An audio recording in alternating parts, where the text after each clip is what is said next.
নমস্কার, আমি অনিলাভ এক্সট্রিম বাংলায় আপনাদের সবাইকে স্বাগত।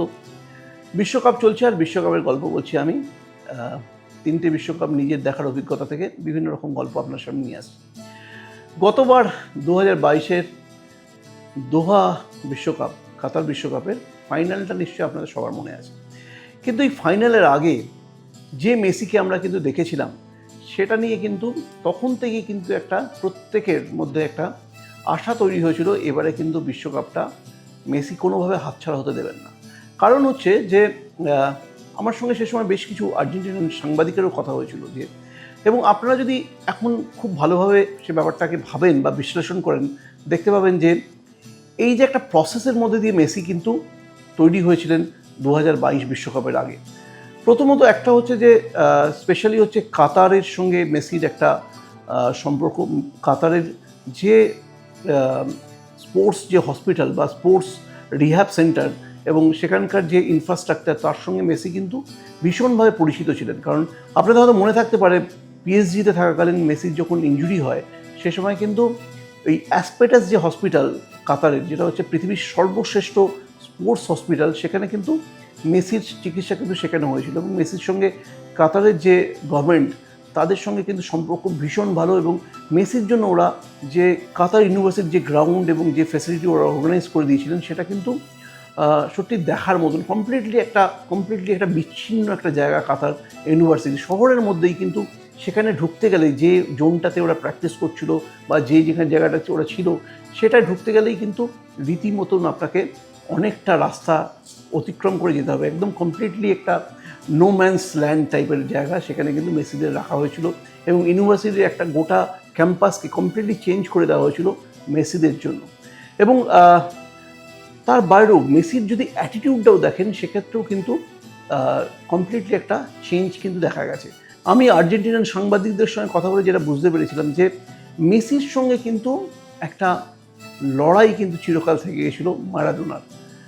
মেসি যখন খেলছেন সেই সময় মারাদোনা হয়তো গ্যালারিতে বসে আছেন, মারাদোনা হয়তো মেসিকে দেখছেন, এবং মেসির সঙ্গে কিন্তু মারাদোনার এই যে তুলনাটা, সেটা কিন্তু খুব কম বয়সে শুরু হয়ে যায়। যখন 2007-এ গেটাফোর এগেনস্টে একটা গোল করেন মেসি, আপনাদের হয়তো মনে আছে, স্প্যানিশ লিগে 2007-এ, এবং সেরকম মারাদোনার মতন গোল, ওই রকম মারাদোনা যেটা ইংল্যান্ডে এগেনস্টে করেছেন, ঠিক সেরকম একটা গোল, মাঝমাঠ থেকে বল ধরে বেশ কিছু ফুটবলারকে ড্রিবল করে গিয়ে গোলকিপারকে কাটিয়ে গোল করেছিলেন মেসি। এবং সেটা নিয়ে কিন্তু গোটা বিশ্বে হইচই পড়ে যায়, যে বলা হয় যে আরেকজন মারাদোনা চলে এসেছেন। এই বিষয়টা কিন্তু মেসিকে ভীষণভাবে প্রভাবিত করেছিল। এবং গোটা বিশ্ব জুড়ে যেভাবে মেসিকে বলা হচ্ছিল, মেসিকে এলিয়েন বলা হচ্ছিল, মেসিকে নিয়ে যেভাবে তুলনা টানা হচ্ছিল পৃথিবীর সেরা ফুটবলারদের সঙ্গে, সেটা কিন্তু মেসির আস্তে আস্তে কিন্তু মেসি গুটিয়ে গেছিলেন অনেকটা বেশি। এবং মারাদোনার সঙ্গে অনেকবার সমস্যাও হয়েছে মাঠের বাইরে থেকে মেসিকে অনেক সময়। এবং 2014 বিশ্বকাপে যখন মেসি সেরা ফুটবলার হলেন, তখন কিন্তু মারাদোনা বলেছিলেন যে ফিফার মার্কেটিং স্ট্র্যাটেজি। সুতরাং মেসির সঙ্গে মারাদোনার কিন্তু একটা কোথাও একটা লড়াই কিন্তু চিরকালই ছিল। মেসিকে ফুটবলার হিসেবে ভীষণ সম্মান করতেন। আমি মনে আছে যে মারাদোনার ছেলে, যে বাচ্চা ছেলেটা ফার্নান্দো, তার গায়ে দেখেছিলাম এক সময় মেসি লেখা জার্সি, ছোট্ট জার্সি মেসি লেখা। এবং এই যে আমি বলেছিলাম এর আগে, টেলিসুর বলে যে চ্যানেলে মারাদোনা প্রোগ্রাম করতেন, সেখানে কিন্তু একদিন ফাদার্স ডে সেলিব্রেশন হয়, এবং সেখানে কিন্তু মারাদোনা ওই বাচ্চাকে নিয়ে স্টুডিওতে যান, সেখানেও মেসির জার্সি পরে ফার্নান্দো ছিল। তো রেসপেক্ট ছিল, কিন্তু কোথাও একটা লড়াইও ছিল। মারাদোনাকে গ্যালারিতে দেখলে মেসি একটু চাপেই থাকতেন, সেটা কিন্তু আর্জেন্টিনার সাংবাদিকরা অনেকবার বলেছে। কিন্তু মারাদোনা মারা যাওয়ার পর পুরো ব্যাপারটা বদলে গেল। 2018-এ বিশ্বকাপে বাজে হারলো আর্জেন্টিনা, আপনাদের সবার মনে আছে। তারপর 2019-এ কোপা আমেরিকা, সেখানেও জিততে পারেনি আর্জেন্টিনা।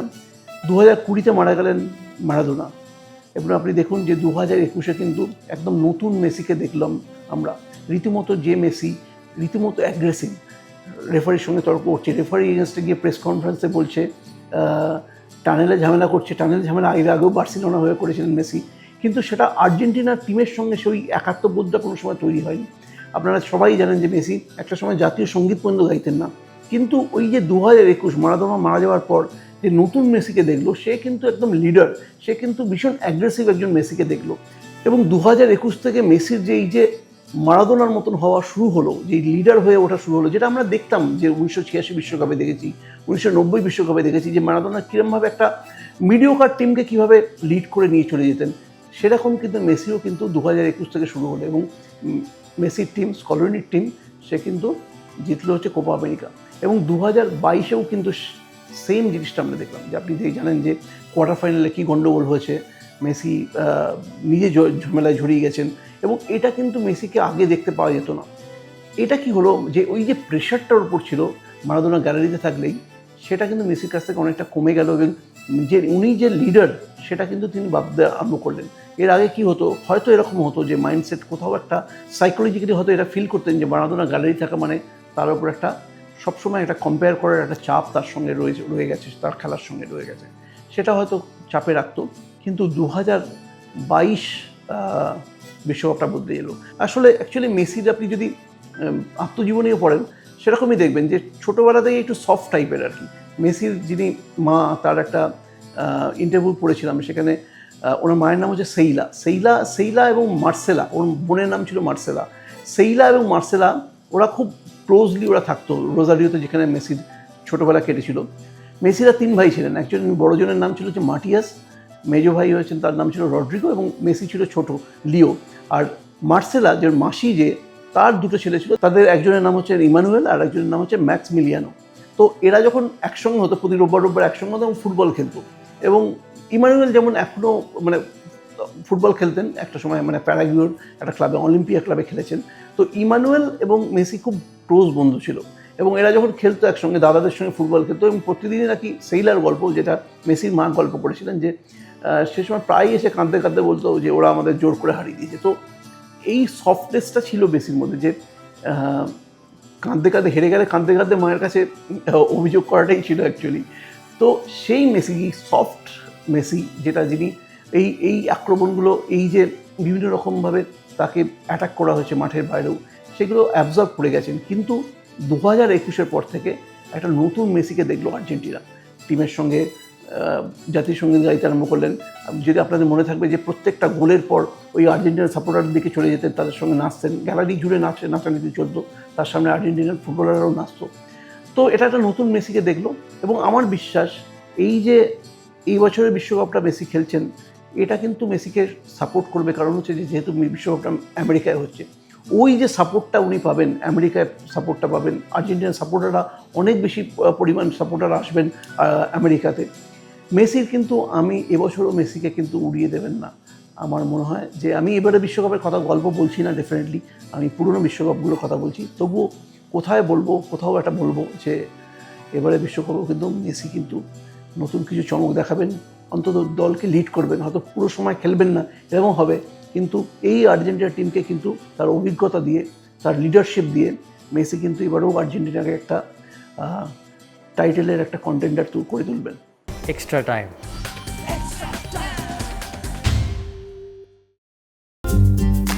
লেটেস্ট নিউজ আর এক্সক্লুসিভ ভিডিওর সঙ্গে আপডেট থাকতে এখনই সাবস্ক্রাইব করুন আমাদের ইউটিউব চ্যানেল। বেল আইকনে ক্লিক করতে ভুলবেন না যেন।